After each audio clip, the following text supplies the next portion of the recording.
नमस्कार। दिल से के इस एपिसोड में हम कुछ ऐसी बातों पर चर्चा करेंगे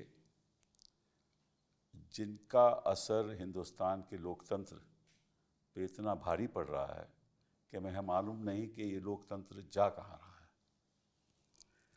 जब से भाजपा की सरकार 2014 में आई तब से इनको ऐसे लगा कि हमें कोई ऐसा फॉर्मूला ढूंढना चाहिए जिसकी वजह से हम हमेशा सत्ता में रहें। और हमें ऐसा लगता है कि 2014 के बाद इन्होंने ऐसा फॉर्मूला ढूंढ भी लिया है। कभी तो ये लव जहाद की बात करते हैं, कभी ये हेट जहाद की बात करते हैं, कभी इनकाउंटर होते हैं, कभी बुलडोज़र चलते हैं, कभी बांग्लादेशी के बारे में बात करते हैं, और कभी कभी ये हर जहाँ भी ये मस्जिदें हैं उन पे ये दावा करते हैं कि यहाँ मंदिर था। तो याचिकाएं फाइल होती हैं। अभी हाल ही में संभल में याचिका फाइल हुई। और इस संदर्भ में आप सबको मालूम है कि 1991 में प्लेसेस ऑफ वर्शिप एक्ट बना। उसके अंतर्गत ये कहा गया कि जो बाबरी मस्जिद में हुआ सो हुआ, लेकिन उसके बाद 15 अगस्त 1947 में जो भी ऐसे मस्जिदें हैं, गुरुद्वारे हैं, कोई भी प्लेसेस ऑफ वर्शिप है, उनको ढाया नहीं जाएगा। उनका जो कैरेक्टर है वो बदला नहीं जाएगा। ये places of worship act parliament में पास किया था, तो ये पार्लियामेंट का निर्णय है। उसके होते हुए भी रोज़ याचिका डाली जाती हैं और कोर्ट ऑर्डर कर देता है। ज्ञानवापी में सुप्रीम कोर्ट ने ऑर्डर किया और फिर वो सर्वे हुआ, फिर विवाद पैदा हुए, फिर यहाँ संभल में ऐसा हुआ, जामा मस्जिद में फिर विवाद पैदा, वहाँ तो हिंसा भी हो गई, 5 लोग मारे भी गए। तो ये क्यों हो रहा है, किस लिए हो रहा है? क्या केवल राजनीतिक है कि वाकई में इसके पीछे कोई तथ्य है? और साथ साथ में ये भी हम चर्चा करेंगे कि कोर्ट का रवैया क्या रहा है, क्योंकि ये हेट स्पीच है, नफ़रत के जो बयान आते हैं, चुनाव के बीच बयान आते हैं, चुनाव से पहले बयान आते हैं, अक्सर बयान ऐसे आते हैं। कभी वो कहते हैं कि हम हिंदू राष्ट्र बनाना चाहते हैं, कभी कहते हैं कि आपकी संख्या, माइनॉरिटी की संख्या बढ़ रही है। ऐसी ऐसी विवादित बातें लोग करते हैं। अभी भागवत जी ने कहा कि 3 बच्चे, लोग को 3 बच्चे पैदा करने चाहिए, उसमें विरोध भी हुआ। तो और इसके होते हुए भी सुप्रीम कोर्ट ने कोई ऐसे कदम नहीं उठाए जिससे ये संदेश देश को जाना तो चाहिए कि ऐसी बातें हिंदुस्तान के जो सभ्यता है, जो सेक्युलरिज्म है, उसके ऊपर आप उसके खिलाफ एक किस्म के आक्रमण कर रहे हो।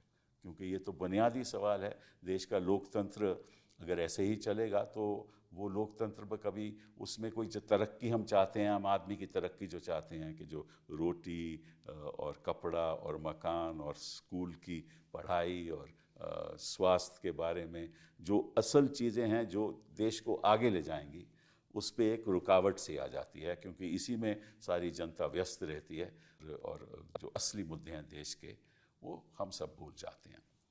तो इस पे हम आज चर्चा करेंगे और हमारे साथ 3 ऐसे मेहमान हैं जो इन चीज़ों से जुड़े भी हुए हैं और वो हमको अच्छी तरह से समझाएंगे कि इसके पीछे सोच क्या है और क्या होने वाला है।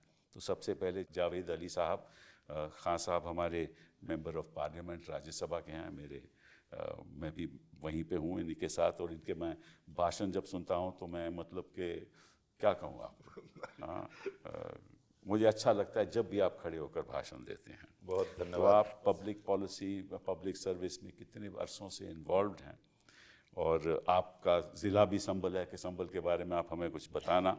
और जामिया में आप पढ़े, उसके बाद ओस्मानिया में पढ़े, आपकी सिविल इंजीनियरिंग की डिग्री भी और डिप्लोमा भी है, एमएससी सिविल इंजीनियरिंग है आप। और 1994 में आप समाजवादी पार्टी में आए और फिर आपको राज्यसभा 2014 में पहली बार आए और फिर 2022 में। और मैं सोचता हूँ कि अगर आपकी पार्टी में कोई ऐसा शख्स है जो ऐसे तरीके से बोलता है कि सबको समझ आती है कि क्या है हालात हिंदुस्तान के, तो आप एक हैं। इकरा जी हमारी, इनसे क्या कहें कि ये तो सबसे perhaps the youngest member of parliament, woman member of parliament today, and अभी कैराना से हैं आप, और 2024 में आप मेंबर ऑफ पार्लियामेंट बनी, और आपके पिताजी वालिद साहब और आपकी अम्मी जान भी लोकसभा की मेंबर रही, आपके भाई भी MLA रहे, और क्वीन मेरी से आपकी स्कूलिंग हुई, और फिर श्री राम कॉलेज में आप पढ़ी, और लेटर फिर आपने MSc इंटरनेशनल पॉलिटिक्स लॉ आपने किया, लंदन में किया। तो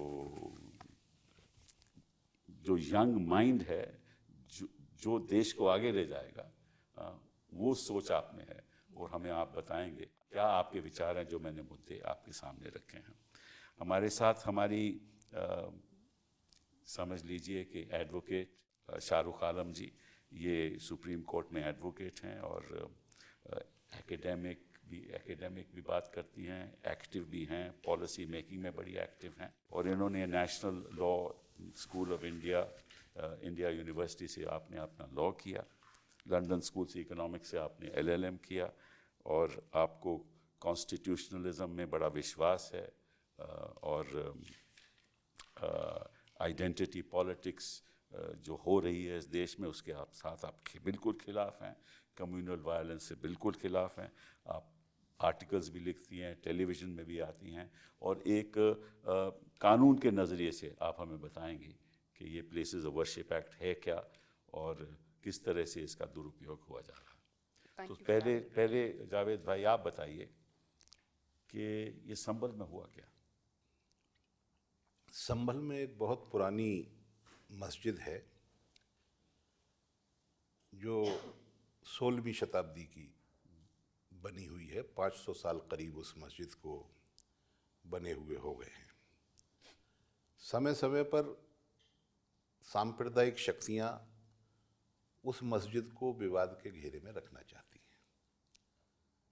मैंने एक बार राज्यसभा में भी ये सवाल उठाया था 2016 में, जब दिल्ली का एक टीवी एंकर, एक चैनल को चलाने वाला, वो संभल में हरिहर मंदिर बता करके जल अभिषेक करने जा रहा था।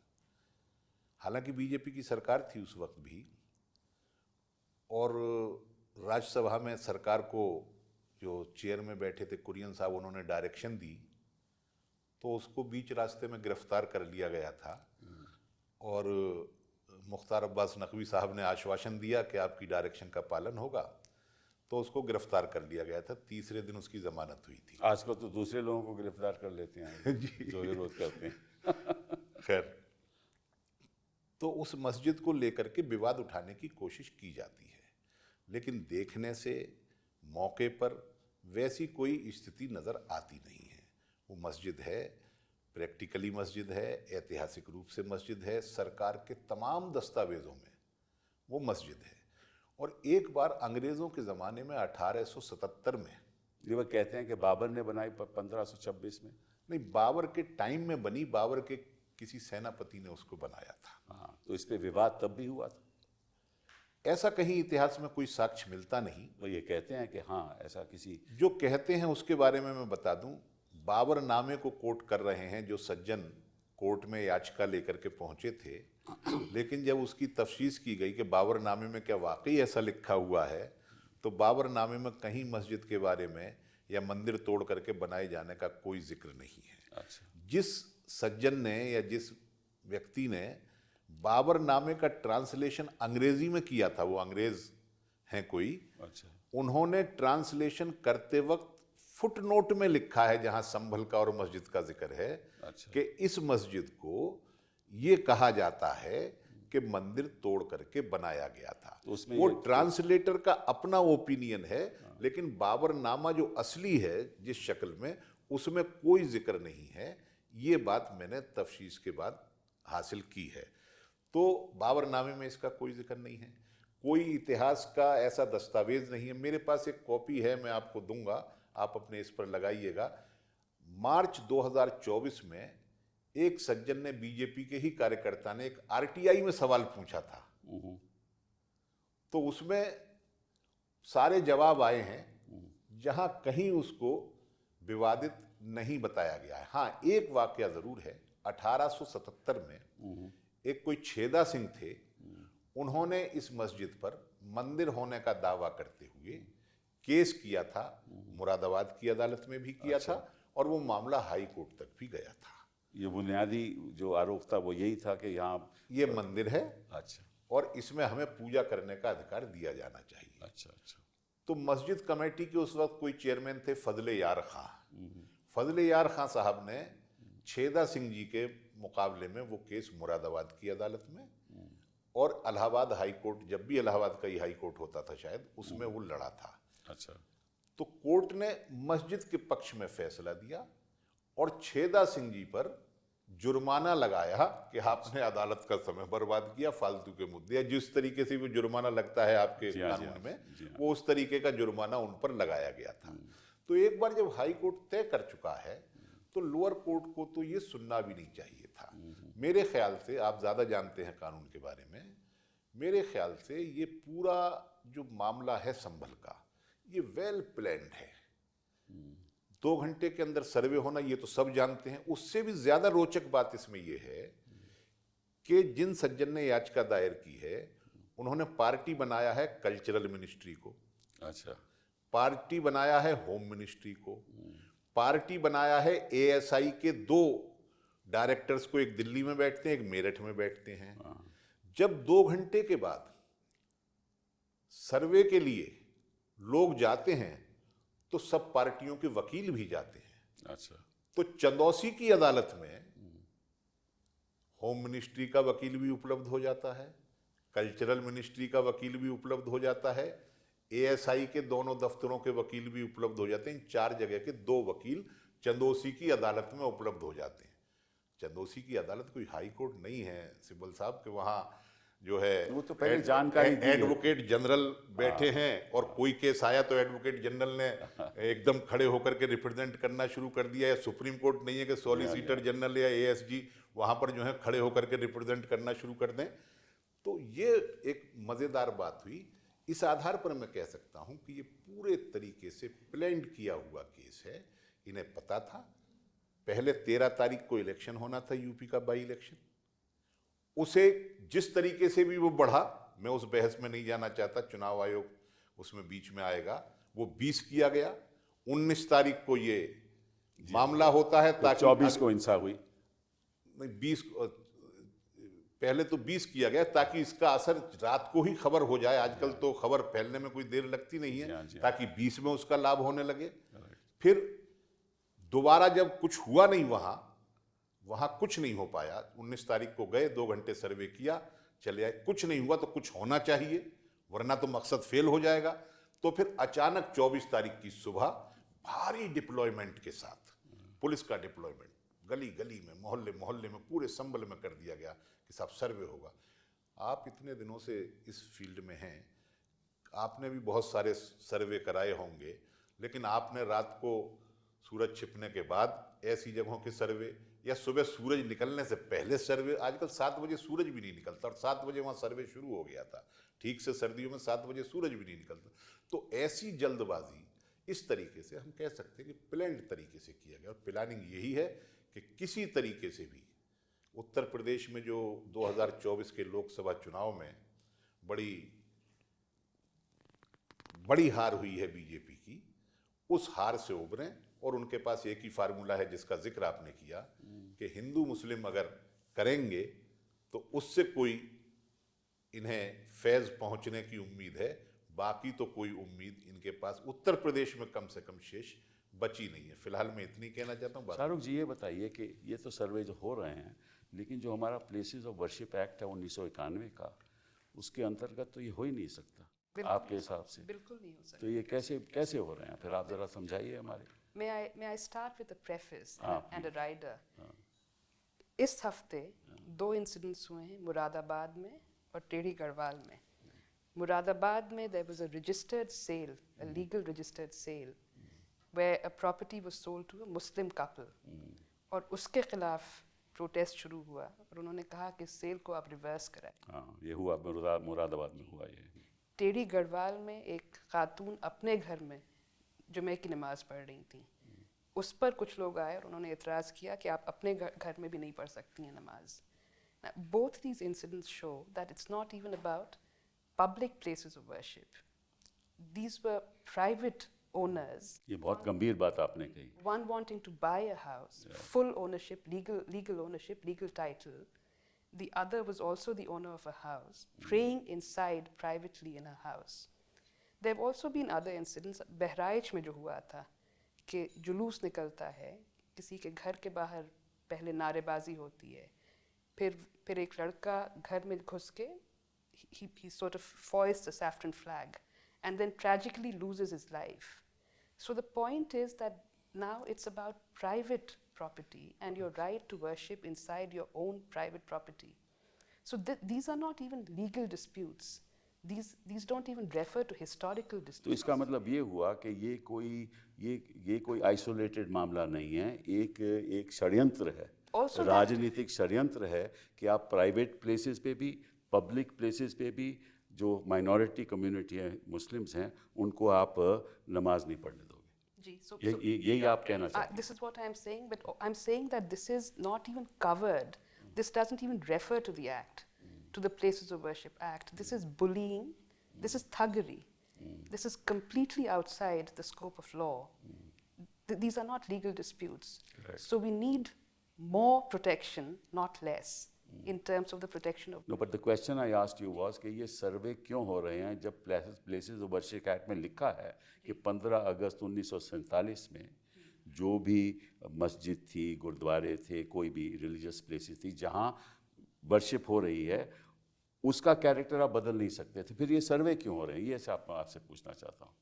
सुप्रीम कोर्ट ने ज्ञानव्यापी वाले केस में उस मसले पे, it's an oral remark, it's an obiter at best, it's not part of the order, it's not part of the judgment. But the Supreme Court did say that a mere survey does not change the character. तो फिर सर्वे क्यों कराया जा रहा है? You are wanting to explore what was. For what? For no apparent reason. So therefore it's illogical. अगर आप यही नहीं, अगर उसका कोई नतीजा निकल ही नहीं सकता, और ख़ास के इस माहौल में तो फिर आप क्यों करवा रहे हैं और अलाउ क्यों कर रहे हैं? तो ज्ञानवापी में क्यों आपने अलाउ किया और यहाँ सर्वे क्यों अलाउ कर रहे हैं? तो ये तो अच्छी बात है, सुप्रीम कोर्ट ने कहा है कि आप हाई कोर्ट जाइए और तब तक कुछ नहीं होगा, इसके बाद नहीं होगा, पर उसके बाद सुप्रीम कोर्ट आएंगे। तो निश्चित रूप से अगर सुप्रीम कोर्ट इसको लेती है अपने और फैसला कुछ करती है तो अच्छी बात है, नहीं करती तो ये चलता रहेगा। इकरा जी, आप मुझे बताइए कि आप तो एक यंग मेंबर ऑफ पार्लियामेंट हैं, आप उत्तर प्रदेश से भी हैं, तो आप किस नज़रिए से इसको देखती हैं? सर, एक माहौल ऐसा पैदा हो रहा है जहाँ पर बहुत एंग्शियसनेस है, जो माइनॉरिटी है मुसलमानों में, अब एक हर चीज़ को लेकर एक एंग्शियसनेस क्रिएट की जा रही है।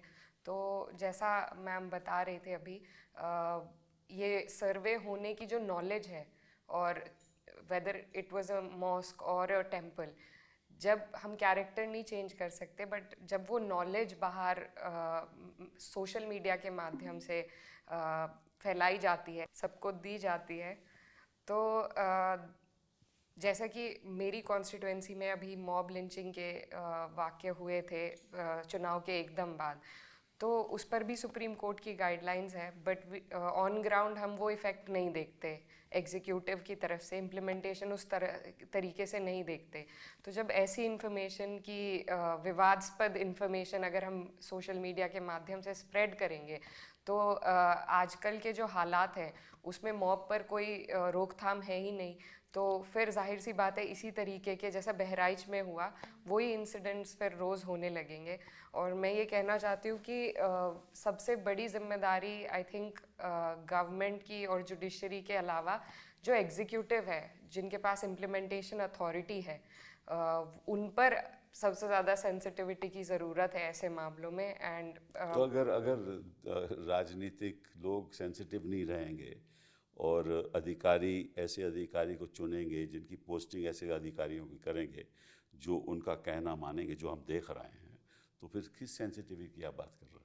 सर, राजनीतिक लोगों से तो हम उम्मीद नहीं कर सकते क्योंकि सब अपने एजेंडा के साथ आते हैं, बट जो ब्यूरोक्रेसी है, एग्जीक्यूटिव है, उनकी एक स्पेशल ट्रेनिंग होती है कि जहां उन्हें कोई बायस। आजकल तो ट्रेनिंग ये होती है कि जो मंत्री कहेगा वही करना है। बिल्कुल, आजकल तो हैंड इन ग्लव है। तो फिर आप किससे उम्मीद कर रहे हैं? मैं यही पूछ रहा हूँ आपसे कि कि आप कहते हैं कि आपकी उम्मीद है कि भाई जो एग्जीक्यूटिव है, जो इम्प्लीमेंटेशन है, पुलिस तो हम देखते हैं कि लोगों को बाहर नहीं निकलने देती घर से। हाँ, तो उससे क्या उम्मीद करोगे आप? उनसे नहीं, बट अगर आप इलेक्शन कमीशन से भी उम्मीद नहीं करते हो आप इलेक्शन कमीशन से उम्मीद? That's a debatable.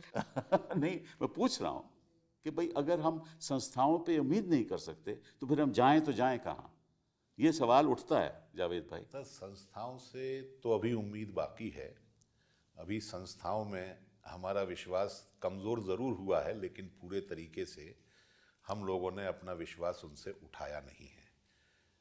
एक बात अभी आप मालूम करना चाहते थे कि कोर्ट ऐसे फैसले क्यों दे रहे हैं जब प्लेसेस ऑफ वर्शिप एक्ट है। तो अब हर आदमी जो है वो बड़े आराम से रहना चाहता है और बेहतर तरीके से रहना चाहता है, इसलिए कुछ ऐसा फैसला कर दो। ये सुप्रीम कोर्ट के चीफ जस्टिस को राज्यसभा दिए जाने के बाद हर जगह ये बात एक चली गई कि कुछ अजीबोगरीब फैसला करोगे तो उसका लाभ बाद में मिलेगा। तो छोटे स्तर पर भी नहीं लोग नहीं उससे नहीं, मैं प्रभावित आपसे हुए। बिल्कुल सहमत नहीं हूँ। मैं आपको बताता हूँ कि जो शान और शौकत एक जज सुप्रीम कोर्ट की होती है और चीफ जस्टिस ऑफ इंडिया की होती है, वो कहीं और आपको मिल नहीं सकती। रिटायरमेंट के बाद नहीं, कहीं नहीं मिल सकती, कहीं नहीं मिल सकती। और मैं आपको ये बात बता दूं कि हमारे जो चीफ जस्टिस चंद्रचूड़ थे, जिन्होंने ये ज्ञानवापी का फैसला दिया, हम उससे सहमत नहीं हैं, लेकिन कोई इस मकसद से नहीं दिया उन्होंने। मैं मानता हूँ कि उनको शायद कुछ और मिलेगा, उनको कुछ ही और किसी और चीज़ की ज़रूरत नहीं है। It wasn't even a फैसला. हाँ, It वो was फैसला it भी was an नहीं oral, था। I mean, he हाँ, was वो तो ओरल उन्होंने And it's एक not a precedent. गलत कदम उठा लिया। And it's not a precedent. So I and it's don't- not a president. It can't लेकिन be मैं नहीं followed. मानता कि उन्होंने ऐसा फैसला ज्ञानवापी में किया। उन्होंने नहीं दिया, लेकिन ये जो नीचे वाले दे रहे हैं, ये हाँ, तो किसी उम्मीद नहीं हाँ, दे रहे। इनको ऐसा एक वो समझते ये हैं इसी कि अगर उम्मीद वो में कर दे सकते रहे हैं तो हम भी ये कर सकते हैं। ये गोगोई साहब बनना चाहते हैं। Oh, नहीं they- गोगोई साहब की भी इसको जरूरत नहीं। गोगोई साहब तो अभी आते ही नहीं कभी पार्लियामेंट में, नहीं आते फिर भी ना। है। उनको क्या जरूरत है? उनको इन चीज़ों की जरूरत नहीं। मैं नहीं समझता कि ये जो आपकी सोच है ये सही है। नहीं, ये क्योंकि जो सुप्रीम कोर्ट है वो इन विवादों में पड़े फैसले देने लगे, तो इससे एक रिएक्शन भी होगा। तो जैसे बाबरी मस्जिद का ही मामला था, कितने बरसों से सुप्रीम कोर्ट में पड़ा हुआ था, किसी ने कुछ किया? किसी चीफ जस्टिस ने उसको आगे किया? नहीं किया ना। क्यों नहीं किया? वो समझते थे कि शायद अगर हम करेंगे तो एक देश विवाद में पड़ जाएगा। तो हम इससे ज़रा 370 का परे हट के, यही हुआ 370 के ही सब बरसों से था, बट इन्होंने अभी फैसला कर दिया। पहले चीफ जस्टिस से उन्होंने सुना ही नहीं, वो याचिका नहीं सुनी उन्होंने। क्यों नहीं सुनी? वो सोचते थे कि 370 सुनेंगे तो विवाद पैदा हो जाएगा। तो उनकी सोच ये थी कि हम विवाद देश में नहीं लाना चाहते। इन फैसलों से विवाद बढ़ा है, ये मेरे कहने का मतलब। सुप्रीम कोर्ट का फैसला है, इसलिए माना तो जरूर जाएगा, लेकिन वो फैसला विवाद रहित नहीं है। चाहे बाबरी मस्जिद का हो, चाहे वो ठीक है, 370 आपकी का बात हो। ठीक है। मैं तो और खुद कह रहा हूँ, आज ही मैं आरएफ नारीमन का एक लेख पढ़ रहा था, उनका इंटरव्यू में पढ़ रहा था, जिसमें उन्होंने बड़े विस्तार से बाबरी मस्जिद राम जन्मभूमि के निर्णय पर प्रकाश डाला है।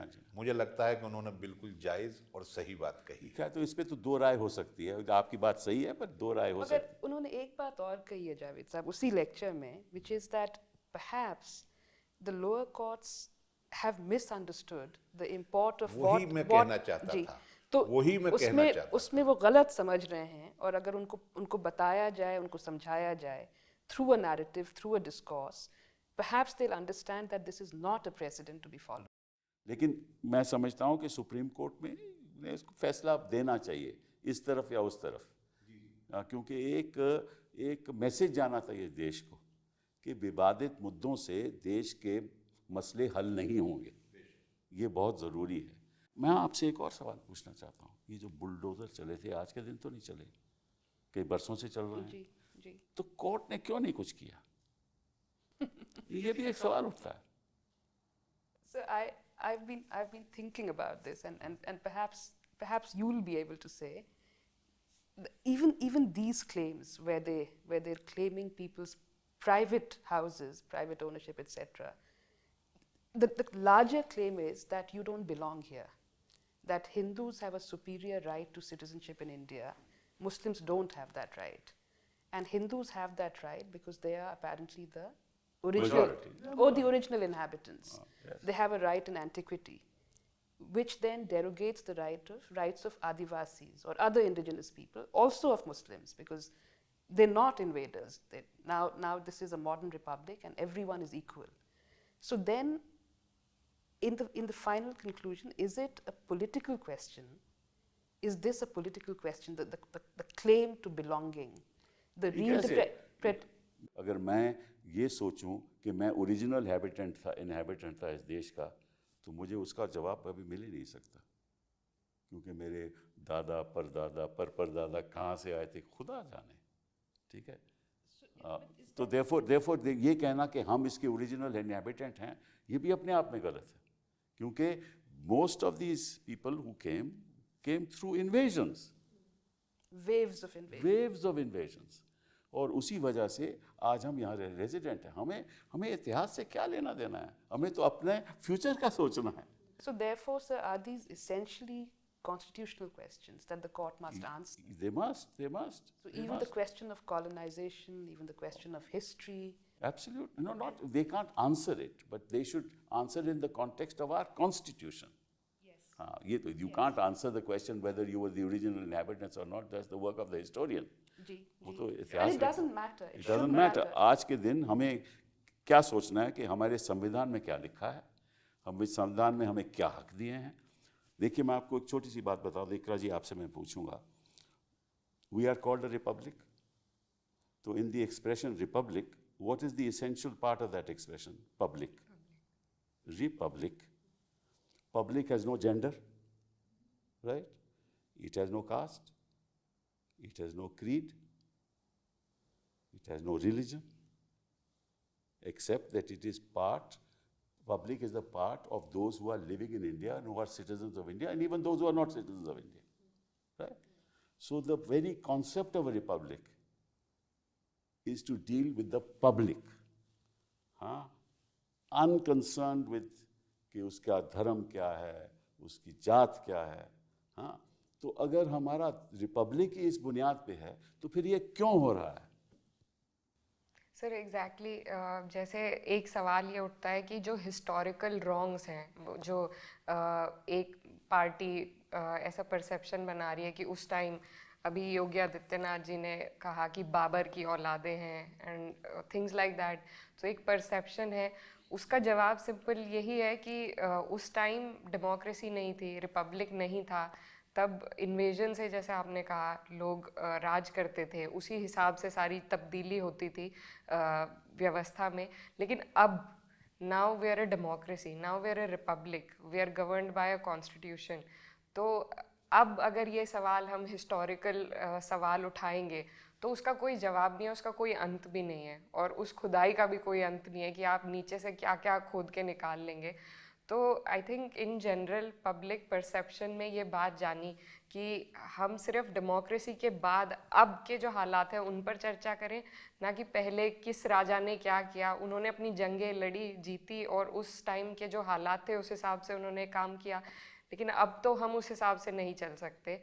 तो ये जो एक डिस्कोर्स चलाया जा रहा है जिसमें हिस्टोरिकल रॉन्ग्स को हम करेक्ट करने की कोशिश कर रहे हैं इस तरीके से सर्वे कराकर या वो, तो उस पर भी मुझे लगता है हमारी उम्मीद सिर्फ अगर कहीं से सबसे ज़्यादा है तो जुडिशरी से है। तो अगर इन सब हिस्टोरिकल क्वेश्चंस पे भी अगर जुडिशरी एक फुल स्टॉप लगा दे तो आई थिंक। जब आप हिस्टोरिकल रॉन्ग की बात कर रहे हैं, जितना अंग्रेज़ों ने हमसे साथ किया, जुल्म किया, जितना अंग्रेज़ों ने हमारे साथ राज किया, तो अंग्रेज़ों के खिलाफ हम कुछ क्यों नहीं करते? अंग्रेजों को तो भगा दिया, मगर नहीं भगा दिया ना, तो उनके खिलाफ कुछ नहीं करते। उनके खिलाफ करके क्या करेंगे? चुनाव कैसे जीतेंगे? चुनाव तो नहीं जीत सकते ना अगर अंग्रेज़ों के खिलाफ बात करें। तो सबसे ज़्यादा हिस्टोरिकल रॉन्ग तो अंग्रेज़ों ने किया, तो फिर तो वो बात बनती नहीं ना। नहीं सर, बिल्कुल नहीं बनती। ये एक एजेंडा चलाया जा रहा है, बिल्कुल अपने मोटिव को आगे बढ़ाने जिससे मैंने शुरुआत की कि एक एजेंडा है। तो ये जो हेट स्पीच की बात होती है, ये तो रोज़ के रोज़ हेट स्पीच होती है, चाहे वो अच्छा ये सब षड्यंत्र जो हैं वो केवल भाजपा की सरकारों में। आप मध्य प्रदेश चले जाओ वही, आप गुजरात चले जाओ, आप राजस्थान चले जाओ, आप उत्तर प्रदेश चले जाओ, उत्तराखंड चले जाओ, जो बीजेपी की सरकारें हैं वहीं वहीं सब ये सब हो रहा है। सर उनकी जो आइडियोलॉजी है सरकार को चलाने वालों की वो एक जैसी है, तो जो भी एक्शन होता है किसी व्यक्ति का या किसी समूह का या किसी संस्था का, वो आइडियोलॉजी बेस्ड एक्शन होता है। तो जब उत्तर प्रदेश के, मध्य प्रदेश के, महाराष्ट्र के या हरियाणा के सरकारों के चलाने वालों की आइडियोलॉजी एक है, तो फिर उनके ये एक्शन भी एक जैसे होंगे। एक बात तो ये। दूसरी बात ये, हम लोग को समझना चाहिए कि अब कॉन्स्टिट्यूशन के हिसाब से देश चलना चाहिए, ये हम सब लोग मानते हैं और कहते भी हैं। लेकिन उनका क्या, जब कॉन्स्टिट्यूशन बनते वक्त भी जिन्होंने कॉन्स्टिट्यूशन पर यकीन नहीं किया, मेरे पास अभी एक पैराग्राफ है जो देवव्रत साहब का लिखा हुआ, सॉरी उनका गोलवलकर साहब का लिखा हुआ होगा, और ऑर्गेनाइजर में छपा था। जब हमारा कॉन्स्टिट्यूशन लागू होने जा रहा था तो उन्होंने लिखा कि ये बेमेल एक बहुत सारे संविधानों के अंशों का एक बेमेल गठजोड़ कर लिया गया है, और मनुस्मृति का तो ध्यान ही नहीं रखा गया, जो हिंदुस्तान का सबसे पहला कानून था और उसको दुनिया में उसकी ख्याति है, वो ईरान के और वहाँ के स्पेन के भी उससे पुराना है, वहाँ के नियमों से भी पुराना है मनुस्मृति। तो उसका कोई संविधान लिखने वालों के लिए कोई मतलब ही नहीं रहा। वो एग्जैक्ट पैराग्राफ में नहीं बता पा रहा हूँ, लेकिन वो आपने पढ़ा भी होगा और बहुत मशहूर है वो। ऑर्गेनाइजर में 1949 में वो एक आर्टिकल छपा था, उसका वो अंश है। तो अब जिनका संविधान के बारे में ये राय, तिरंगे के बारे में ये राय, भारत का जो फेडरल स्ट्रक्चर है उसके बारे में जिनकी अलग राय है, वो क्या उनसे उम्मीद की जा सकती है? जो बंच ऑफ थॉट किताब है उसका 16वां चैप्टर, इंटरनल थ्रेट, आंतरिक खतरा, नंबर 1 मुसलमान, नंबर 2 ईसाई, नंबर 3 कम्युनिस्ट, ये लिख करके पूरे 4-4, 5-5 पेज के उस पर लेख लिखे जा रहे हैं। तो उन लोगों से कोई उम्मीद नहीं की जा सकती। तो फिर उम्मीद किससे की जा सकती है, वो मैं आपके पास आता हूँ। हमें मेजॉरिटी कम्युनिटी के जो सेकुलर लोग हैं, जो अब थोड़े से मौन हो गए हैं, चाहे परिस्थितियां जो भी रही हों। मैं जब जवानी में था और मैं स्टूडेंट लाइफ में था या यूथ पॉलिटिकल एक्टिविस्ट था, उस वक्त मैं देखता था कि माइनॉरिटीज़ के साथ अगर ज़रा भी कहीं कुछ होता था तो माइनॉरिटी कम्युनिटी तो एक बार को हिचकती थी, हेजिटेट करती थी उस पर रिएक्ट करने से, लेकिन मेजॉरिटी कम्युनिटी के पढ़े लिखे लोग, नौजवान लोग बड़ी तादाद में आगे आते थे। और ऐसा ही कहीं किसी खास इलाके में जो मेजॉरिटी माइनॉरिटी होती है वहाँ कुछ होता था तो वहाँ माइनॉरिटी कम्युनिटी के लोग भी आगे आते थे। वो प्रक्रिया बिल्कुल थम सी गई है। तो मेरी तो उम्मीद आज भी मेजॉरिटी कम्युनिटी से है, क्योंकि वही इस मुल्क का शक्ल सूरत कैसी हो। इसलिए मेजॉरिटी कम्युनिटी इनको पूरी बहुमत नहीं दी ना, क्योंकि पिछले लोकसभा के चुनाव में अगर इसका इतना ही असर होता, नहीं ठीक है ना, तो फिर उनको पूर्ण मेजॉरिटी मिलती, नहीं मिली ना उनको।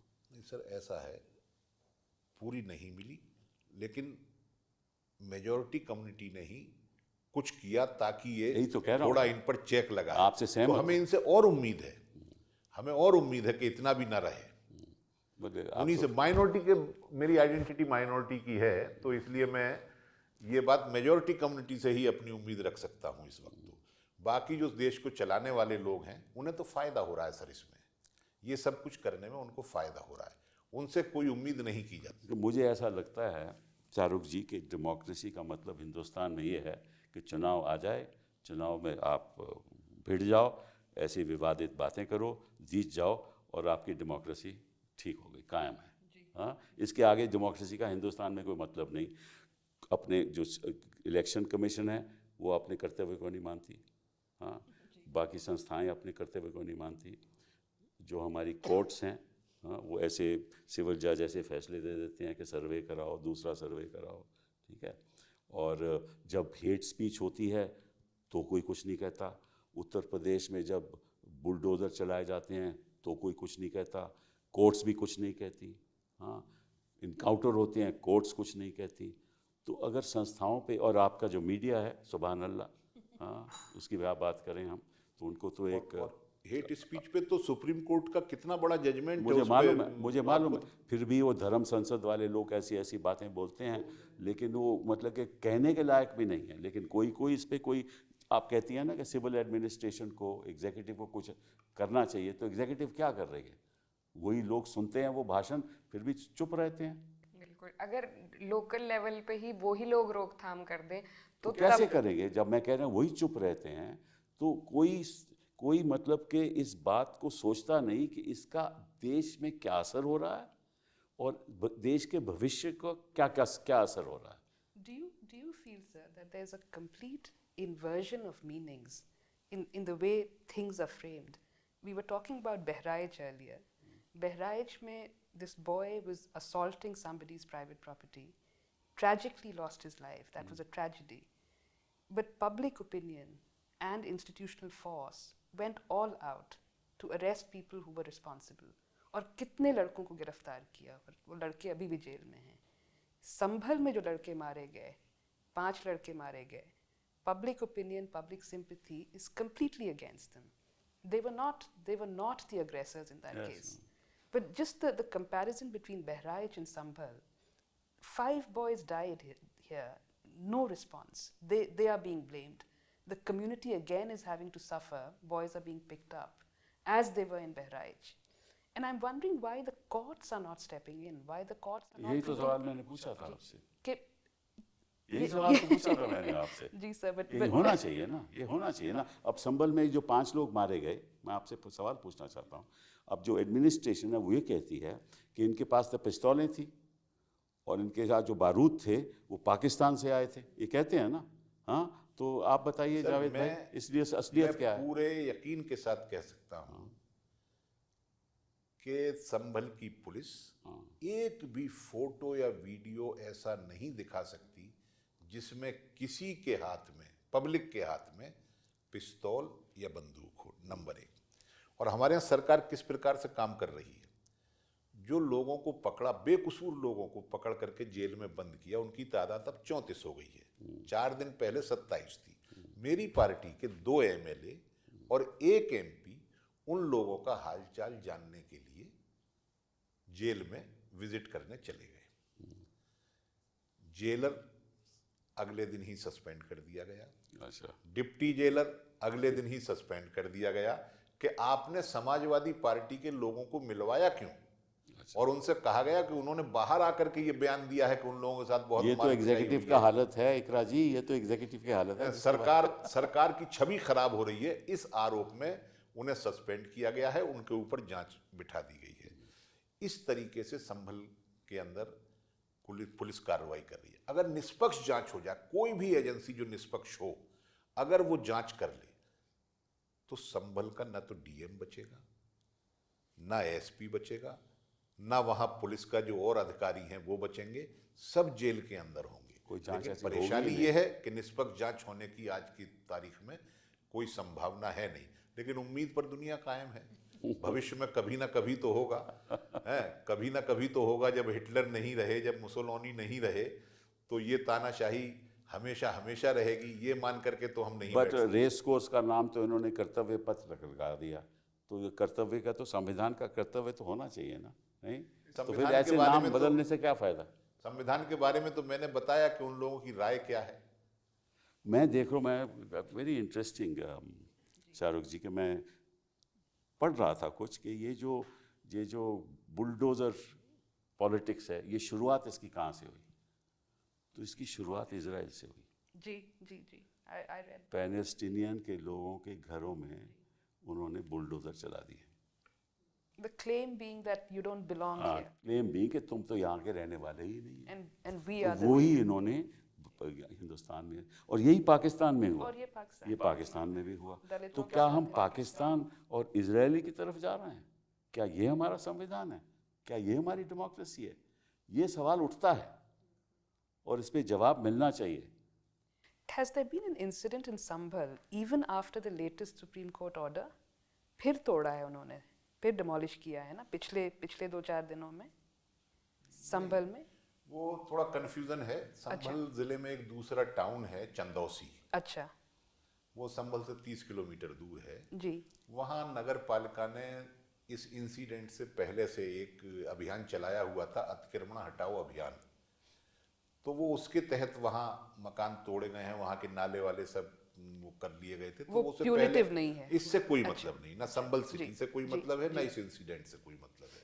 लेकिन थोड़ा सा कंफ्यूजन हो गया कि एक हमारे बड़े नेता हैं देश के, उन्होंने ट्वीट कर दिया कि संभल में बुलडोजर चल रहा है, तो अब लोग समझ रहे हैं शायद वहीं चल रहा है। तो वहाँ नहीं है, वो चंदौसी का इंसिडेंट है, वो इससे कम्प्लीटली डिफरेंट। और एक और सवाल पूछना चाहता हूँ कि ये जो हमारे राजनीतिक लोग जो वहाँ उनको मिलने जाते हैं, चाहते हैं कि भाई हमारे मुलाकात हो जाए और संभल की ओर जाते हैं, उनको रोक दिया जाता है, वो क्यों? इसका भी तो जवाब मिलना चाहिए ना। अगर मैं चाहता हूँ कि जो पीड़ित लोग हैं मैं जाकर मिलूँ, उनसे पूछूं कि इसलिए हुआ क्या है, ताकि हम पब्लिक, देखो आप रिप्रेजेंटेटिव्स ऑफ द पीपल हो ना सर एक आप मेंबर ऑफ पार्लियामेंट हो, आपको हक है जाने का। सर तो आपको रोका क्यों जाता है? बड़ी एक पुरानी कहावत है, रात गई बात गई। तो जितना डिले करेंगे किसी चीज को, इतना ही उसकी तीव्रता, उसका असर कम होता है। तो इस तरीके से ये टाइम बाइंग टैक्टिस है कि थोड़ा नॉर्मल सी आ जाए और लोगों को जो उनकी जातियां हैं वहाँ वो देखने को न मिले। क्योंकि एमपी अगर जाएंगे, जिन्हें रोका गया, अगर वो जाते तो ताज़ा ताज़ा मामला था, वहाँ हर आदमी उनको ये बयान देता Exactly. कि साहब इधर से उन्होंने गोली चलाई, इधर से इन्होंने जो है पुलिस आई और यहाँ पुलिस खड़ी थी, वहाँ पुलिस ये खड़ी पता थी। लगना चाहिए ना। लगना चाहिए, बिल्कुल टाइम लगना। मिल जाएगा नए नए एंगल्स ऐड करने का। जैसे आप बता रहे थे कि अब वो पाकिस्तान से लाए गए हैं हथियार और गोली, तो वो सब जोड़ने के लिए अलग उसको डाइल्यूट कर देंगे, अलग अलग उसमें और एंगल फिर जोड़कर। इतनी देर में नैरेटिव मीडिया पे चलाएंगे, जी, and उल्टा then like नैरेटिव how चलाएंगे। ma'am was saying, then there will be no narrative sympathy. बनाने के लिए उन्हें वक्त मिल जाता है इस तरीके से। अगर उसी दिन ये लोग चले गए होते तो बहुत सारी बातें ऐसी होती जो ये बाहर आकर के बताते कि इस तरीके से बेकसूर लोगों को मारा, घरों में घुस घुस करके, दरवाजे तोड़ तोड़ करके लोगों को निकाला गया है और उनको जेल भेजा गया है। जो मरे हैं उनका दंगे तक से कोई मतलब नहीं है। उसमें से 4 मामले तो मैं ऐसे जानता हूं, मेरे एक साथी एमएलए उनके घर पर भी गए थे, उन लोगों के जो उस दंगे में भी नहीं थे। कोई किसी काम से जा रहा था, कोई किसी काम से गया था, कोई किसी के पास जा रहा था, रास्ते में वो गोली की चपेट में आ गए और मर गए। जब ताज़ा ताज़ा ये बातें पता चलती, बाहर आती, तो एक ओपिनियन दूसरे किस्म का बिल्डअप होता। अब सरकार क्या कर रही है, वहाँ पुलिस ने 400 लोगों की निशानदेही कर ली है। तो 400 के चक्कर में संभल से 4000 आदमी इस वक्त बाहर हैं कि कहीं 400 में हमें ना पकड़ के बंद कर दे। और ये पैटर्न है, this is a pattern now. हाँ, ये पैटर्न है, बिल्कुल पैटर्न है। तो इस तरीके से सरकार तो वहाँ बहुत ज्यादती कर रही है। मैंने आपसे कहा ना, अगर निष्पक्ष जांच हो जाए तो दूध का दूध पानी का पानी होगा, लेकिन वो अभी होगी नहीं।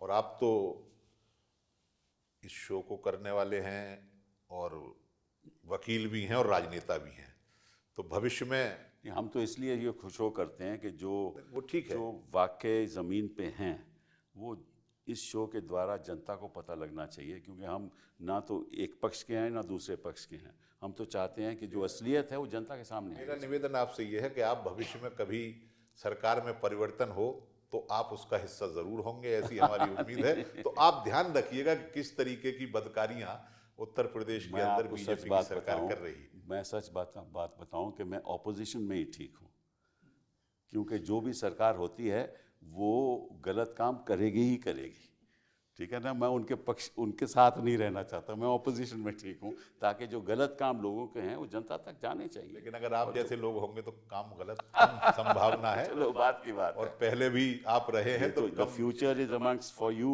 not for people like But us. sir, may I ask a last question, please? I'm again thinking कि आजकल hate speech की तो खुली छूट है, जिसको जो कहना है वो कहे. If it's criticism of the government or if it's dissent, then it becomes a problem. Then it becomes an offense. UAPA UAPA लग जाता है. But also then the process becomes the punishment, Yes. and the police is able to then, in the name of investigation, Correct. go on and on and on. Correct. Was that always a problem with our police, Never, with our system? No ये तो मैं बता 2014 के बाद इतना बदलाव आया है कि मैं सोच जिस हिंदुस्तान में मैं रहता था वो आज हिंदुस्तान नहीं है, ये तो रियलिटी है. Could they not do this to young men earlier? No, They- never. I mean, there would be poor- isolated to poor- examples, to but poor ये men, I ये meant. तो एक आइडियोलॉजिकल नैरेटिव हो गया है कि ये अगर कोई बयान देगा तो इसके भेज देंगे, पुलिस भेज देंगे, धमकी दे देंगे So और then उसको अंदर कर देंगे. how do we respond to that kind of power? Courts. But the courts don't interfere when it comes to This- investigation. that they have to now. Courts must know what the reality. They know the reality. ऐसी बात नहीं है. लेकिन the process is so slow. By the time अगर हम supreme court जाएं तो कहते हैं कि साहब आप हाई कोर्ट जाओ. हाई कोर्ट जाएं तो बोले पहले आप बिल वहाँ एंटिसिपेटरी बिल पहले लो, ठीक है. वहाँ जाएं तो फिर वो 1 महीना बहस नहीं होती. इतनी देर में वो बेचारा जेल में रहता है. फिर हाई कोर्ट में कई बार तो ऐसा होता है कि जज सुनता है फिर फैसला नहीं देता. तो ये तो 2, 4, 6 महीने तो ऐसे ही निकल जाते हैं. तो लोग 2, 3, 4 साल. अब उमर खालिद का क्या है, अब बहस हो रही है हाई कोर्ट में. कितने साल हो गए उसको 4 साल. और किस लिए? हम भी जानते हैं, हमने भी सारी पढ़ा हुआ है, कोई है ही नहीं क्या उसके खिलाफ केस. लेकिन है 4 साल से ज़्यादा अंदर है. लेकिन ठीक है, ऐसी चर्चा होनी चाहिए और ये जनता के सामने आना चाहिए. और आजकल लोग ऐसे प्रोग्राम्स को ज़्यादा देख रहे हैं क्योंकि मीडिया में, मेन स्ट्रीम मीडिया में वो विश्वास उठ गया है. ठीक है. जी, बिल्कुल. और बस हमें यही उम्मीद है कि देश की जनता को समझ आ जाएगी. वक्त लगेगा कि वाकई में जो कर्तव्य पथ है वो संवैधानिक होना चाहिए. बहुत बहुत धन्यवाद.